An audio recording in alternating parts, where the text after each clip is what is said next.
It's time for a micro-memoir. I hope you enjoy this one. It's a story about a lake, sort of. The title is Witness, a story by me, Mary Dansak. Today, Joe and I drove past the Wilson property and my heart sank. There, just in front of the lake, was a sea of red dirt and a circle of tractors. They're clearing the lot and filling in the lake, making way for ticky-tacky houses where there once was woods. Joe has privy to the details of the development and he shared them with me. There's going to be houses and a whole mess of things, his confidant, who sold the property to the developers, told him.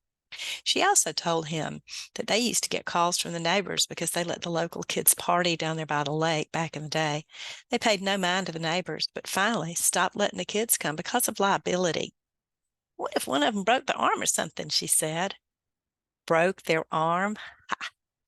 I was there back in the day, and I'm betting there were plenty of broken arms or more. We did some hardcore partying at Wilson's Lake. Once, one of the good old boys accidentally drove his car into the lake. He scrambled out of his sinking Chevette, swam to shore, and we all just stood around and watched his car down to the bottom with a big whoosh that sent chills down my arms. Wilson's Lake was the scene of my first ever high school party. I went with my friend Dana. We tagged along with my brother and his friends. Dana and I, Olive, 14 years old, ninth grade.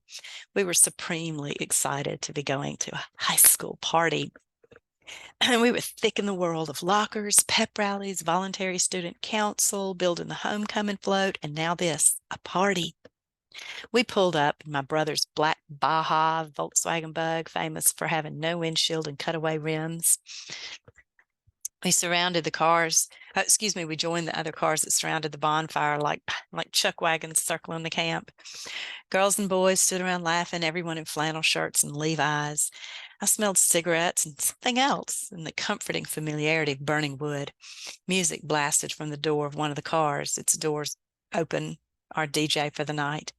Can't be around this kind of show no more. Everyone wailed along with Little Pete. Dana and I walked over to the keg and served ourselves heaping servings of foamy beer in red Solo cups. Please, oh please, I hope we look cool like the other kids, I thought. And then we mingled, drifting apart and coming back together in waves. One of the older guys, a senior maybe, started talking to me. He got real close. His name was Danger. At least that's what everyone called him. He was on the football team. I knew his name, but pretended not to when he introduced himself to me. Let's go sit in my car and listen to music, he said. Do you like Fleetwood Mac? Of course, I said. I owned a copy of Rumors and played it thin on my Sears stereo set in my bedroom. I followed Danger to his car and got in. I was scared to death of him, but so excited to be asked to be included in these things real high school kids did. Me, mousy little me. We listened to secondhand news, drank our beer, and then he reached into the glove compartment. Oop, there's something in here we need, he said. I froze. Oh no, not a condom. I was not prepared for this. I'd never even kissed anyone other than, neighborhood guys I'd played spin the bottle with. Oh, and Jamie, who I kissed the first night of ninth grade under the dogwood trees in my front yard and then tried my hardest to pretend it never happened. Please, oh please, I said to myself, don't let it be a condom. He opened the door of the glove and pulled out something red about the size of a deck of cards and tossed it into my lap. I recognized the gold edges and the embossed cover at once. I smiled with nervous relief. It's not a condom at all, but a pocket New Testament with Psalms and Proverbs, stamped with that little Gideon's lamp in the corner. They gave these out everywhere. Hunter's Texaco, the A&P, Auburn Bank. What next, I wondered. Is he going to witness to me? And then he laughed, and I laughed. And next thing you know, he kissed me. I kissed him back, I guess. I didn't know what I was doing.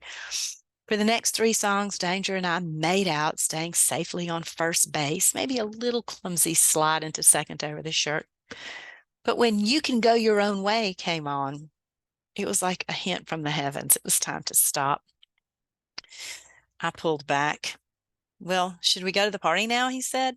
I was relieved to be done, yet anxious that I had not lived up to something.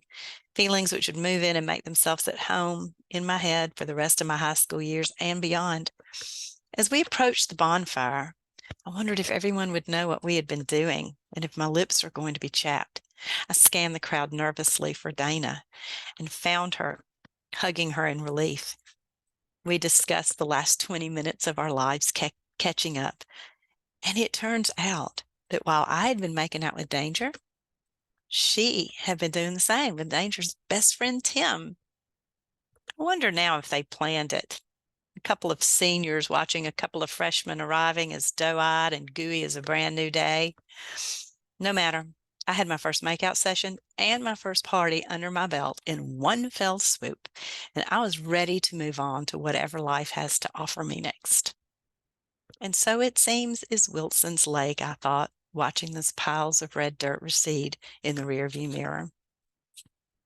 That's it. I hope you have enjoyed this micro memoir.